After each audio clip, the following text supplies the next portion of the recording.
Welcome to the Fight for Liberty Daily News Rundown. I'm your host, Daniel Chico. In today's top headlines, San Francisco considers changing the local voting age to 16. Yes, that's right. San Francisco had a new proposition that may let teens as young as 16 vote in local elections.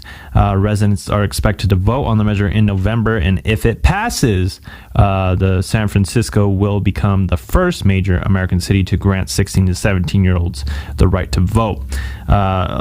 Similar measure was also introduced in 2016, which received 48% of the vote, failing to pass, of course, and this one probably will fail to pass.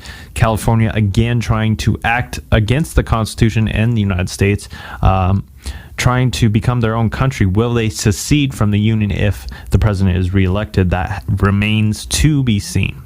In other news today, Michael Bloomberg pledged $100 million for the Florida presidential race. Right now, the president is ahead. Of course, the polls continue to lie. NBC poll last week showed that the race was in a dead heat. I really doubt that. But Bloomberg, the former presidential candidate, and also rival Joe Biden, donated to his campaign for his presidential race. Yes, that's right. Michael Bloomberg had donated to Biden's campaign. In other news, Bernie Sanders is urging Biden to make campaign adjustments. Sanders thinks that it will be a real help to the campaign if Biden focuses more closely on outreach to young people in the Latino community, which seems like they are worried that they are losing the vote to both the young Americans and the Latino community.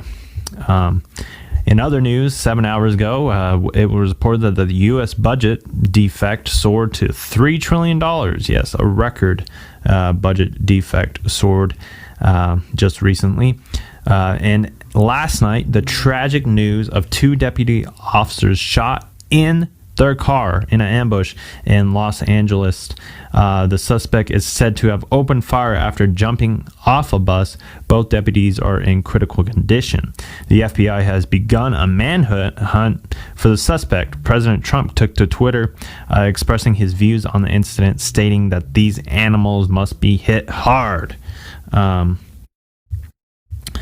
other news, Disney's Mulan, the communist-backed Mulan, which was filmed in the same part of the country of China as the concentration camps, is off to a slow box office start due to major boycotts and protests in favor of the Hong Kong protester.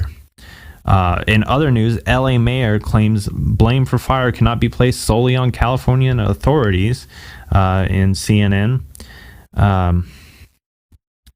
In other news, Representative Demings slammed the GOP on coronavirus relief bill. Americans deserve more than crumbs from the table. President Trump announces a list of Supreme Court nominees. As we all know, he had just listed it. And LGBTQ advocates are now on edge about some of the Supreme Court justices, saying that they might reverse gay marriage, which I highly doubt that is likely. Just really doubt that that is going to happen. It seems like just panic from the left. Another recent poll said that Biden is leading in multiple states. Trump has a sought to flip, says poll. Joe Biden is leading President Trump in 3 states. Campaign is identified, according to New York Slime, which I don't believe either. The fake polls continue to show that the president is behind, but I really doubt it. U.S. recently just accused China of escalating rising tensions. The U.S. called a decision by Beijing to impose restrictions on all American diplomats in China. The escalation continues. This comes as relations between the two top world economies have deteriorated in recent months since the coronavirus. As we know, that there's continued tensions between the U.S. and China, and questions and rumors of wars are now starting. And China has pretty much placed a lot of sanctions against U.S. Government officials, as well as U.S. diplomats and U.S. just anything to do with the United States of America, such as journalism and so on and so forth.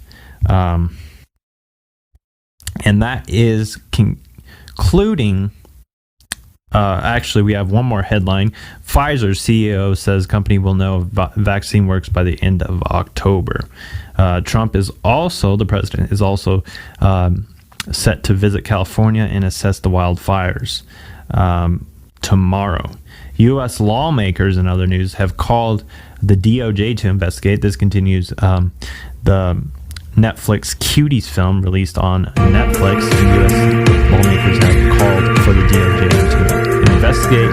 This includes people like Senator Ted Cruz and Tulsi Gabbard, who have both called for the DOJ to make an investigation into possible links of child pornography laws with Netflix, which remains to be seen, but we are hopeful that that will happen.